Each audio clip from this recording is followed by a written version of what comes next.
ନମସ୍କାର। ଆସନ୍ତୁ ଆରମ୍ଭ କରିବା ଆଜିର ଏହି ସୁନ୍ଦର ଭିଡ଼ିଓଟି।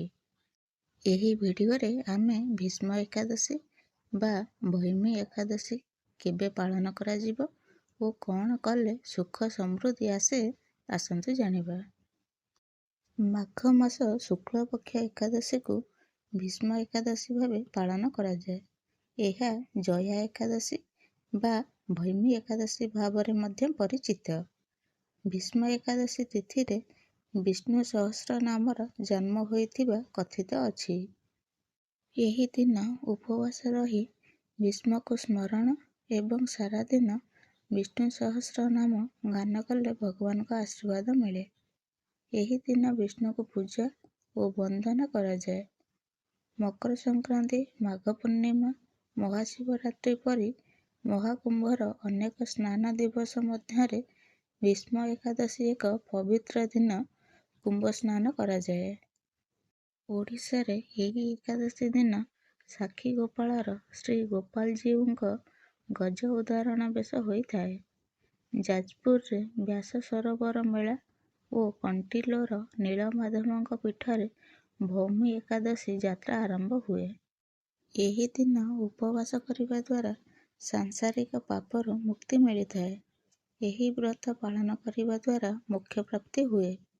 ପୁରାଣରେ ଉଲ୍ଲେଖ ଅଛି ଯେ ଯିଏ ଜୟା ବା ଭୈମୀ ଏକାଦଶୀର ଉପବାସ ପାଳନ କରେ ସେ ସ୍ୱର୍ଗ ପ୍ରାପ୍ତି କରେ। ଏଥର ଜୟା ବା ଭୈମୀ ଏକାଦଶୀ ବ୍ରତ 29 ଜାନୁଆରୀ ଗୁରୁବାର ଦିନ ପାଳନ କରାଯିବ। ଭୌମୀ ଏକାଦଶୀ ବ୍ରତର ପୂଜା ବିଧି। ଏକାଦଶୀ ଦିନ ସକାଳେ ସ୍ନାନ ପରେ ହଳଦିଆ ବସ୍ତ୍ର ପିନ୍ଧନ୍ତୁ ଏବଂ ହାତରେ ଜଳ ନେଇ ଉପବାସ କରିବାର ଶପଥ ନିଅନ୍ତୁ। ଭଗବାନ ହରିଙ୍କ ମୂର୍ତ୍ତି ସ୍ଥାପନା କରନ୍ତୁ। ପୂଜା ସ୍ଥାନରେ ଏକ କାଠ ମଞ୍ଚ ଉପରେ ଏକ ହଳଦିଆ କପଡ଼ା ବିଛାଇ ଦିଅନ୍ତୁ। ନିର୍ଦ୍ଧାରିତ ରୀତିନୀତି ଅନୁସାରେ ଏଥିରେ ଭଗବାନ ବିଷ୍ଣୁଙ୍କ ମୂର୍ତ୍ତି ସ୍ଥାପନା କରନ୍ତୁ। ଭଗବାନ ହରିଙ୍କୁ ଗଙ୍ଗା ଜଳରେ ସ୍ନାନ କରାନ୍ତୁ। ତାପରେ ତାଙ୍କୁ ହଳଦିଆ ଫୁଲ, ଅଖଣ୍ଡ ଚାଉଳ, ଶସ୍ୟ ଏବଂ ପବିତ୍ର ତୁଳସୀ ପତ୍ର ଅର୍ପଣ କରନ୍ତୁ। ପ୍ରଭୁଙ୍କୁ ତାଜା ଋତୁକାଳୀନ ଫଳ ଏବଂ ଶୁଦ୍ଧ ମିଠା ଅର୍ପଣ କରନ୍ତୁ।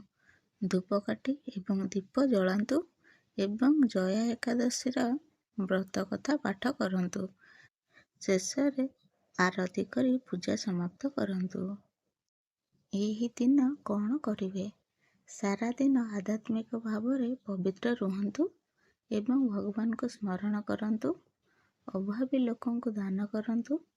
ଉପବାସ ଭାଙ୍ଗିବା ପୂର୍ବରୁ ବ୍ରାହ୍ମଣ କିମ୍ବା ଗରିବ ବ୍ୟକ୍ତିକୁ ଖାଦ୍ୟ ଦିଅନ୍ତୁ। ଓମ୍ ନମୋ ଭଗବତେ ବାସୁଦେବାୟ ମନ୍ତ୍ର ଜପ କରନ୍ତୁ ଏବଂ ବିଷ୍ଣୁ ସହସ୍ର ନାମ ପାଠ କରନ୍ତୁ। ଏକାଦଶୀରେ କ'ଣ କରିବେ ନାହିଁ? ଏକାଦଶୀରେ ଭାତ ଖାଇବାକୁ ସମ୍ପୂର୍ଣ୍ଣ ନିଷେଧ। ଏକାଦଶୀରେ ତୁଳସୀ ପତ୍ର ଛିଡ଼ାଇବା ଉଚିତ ନୁହେଁ। ପୂର୍ବଦିନ ସେଗୁଡ଼ିକୁ ଛିଡ଼ାଇ ଦିଅନ୍ତୁ। କାହାକୁ ସମାଲୋଚନା କରନ୍ତୁ ନାହିଁ କିମ୍ବା ମିଛ କୁହନ୍ତୁ ନାହିଁ। ରସୁଣ, ପିଆଜ, ମାଂସ କିମ୍ବା ମଦ୍ୟପାନ ଭଳି ତାମସିକ ଖାଦ୍ୟ ଖାଆନ୍ତୁ ନାହିଁ। ରାଗନ୍ତୁ ନାହିଁ କିମ୍ବା ଯୁକ୍ତିତର୍କ କରନ୍ତୁ ନାହିଁ। ଆସନ୍ତୁ ଜାଣିବା ଭୀଷ୍ମ ଏକାଦଶୀ ବା ଜୟା ଏକାଦଶୀର ଗୁରୁତ୍ୱ। ପଦ୍ମପୁରାଣ ଅନୁସାରେ ଜୟା ଏକାଦଶୀ ବ୍ରତ କରି ମାଲ୍ୟବାନ ଏବଂ ପୁଷ୍ପାବତୀ ଆସୁରିକ ଜଗତରୁ ମୁକ୍ତ ହୋଇ ସ୍ୱର୍ଗକୁ ଫେରି ଆସିଥିଲେ। ଏହି ବ୍ରତ କେବଳ ପୂର୍ବ ପାପକୁ କ୍ଷମା କରେ ନାହିଁ ବରଂ ମୃତ୍ୟୁ ପରେ ମାନସିକ ଶାନ୍ତି ଏବଂ ମୋକ୍ଷ ମଧ୍ୟ ପ୍ରଦାନ କରେ। ଧାର୍ମିକ ବିଶ୍ୱାସ ଅନୁଯାୟୀ ଯେଉଁମାନେ ଜୟା ବା ଭୈମୀ ଏକାଦଶୀ ବ୍ରତ ପାଳନ କରନ୍ତି ସେମାନେ ସ୍ୱର୍ଗ ପ୍ରାପ୍ତି କରନ୍ତି। କାହାଣୀ ଶୁଣିବା ଏବଂ ଈଶ୍ୱରଙ୍କୁ ସ୍ମରଣ କରିବା ଦ୍ୱାରା ମନରୁ ନକାରାତ୍ମକ ଚିନ୍ତାଧାରା ଦୂର ହୁଏ ଏବଂ ପରିବାରରେ ସୁଖ ଏବଂ ଶାନ୍ତି ଆସେ।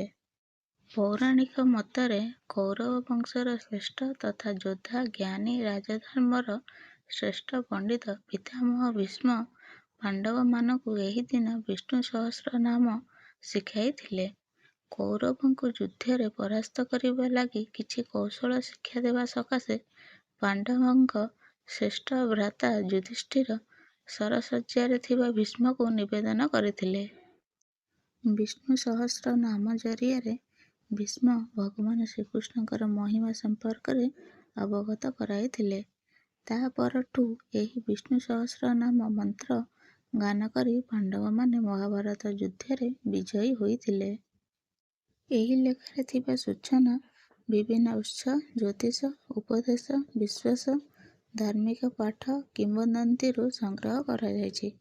ପାଠକମାନଙ୍କୁ ଅନୁରୋଧ କରାଯାଉଛି ଯେ ସେମାନେ ଏହି ଲେଖାକୁ ପରମ ସତ୍ୟ କିମ୍ବା ଦାବୀ ଭାବରେ ବିବେଚନା ନ କରନ୍ତୁ ଏବଂ ନିଜର ବିବେଚନା ବ୍ୟବହାର କରନ୍ତୁ।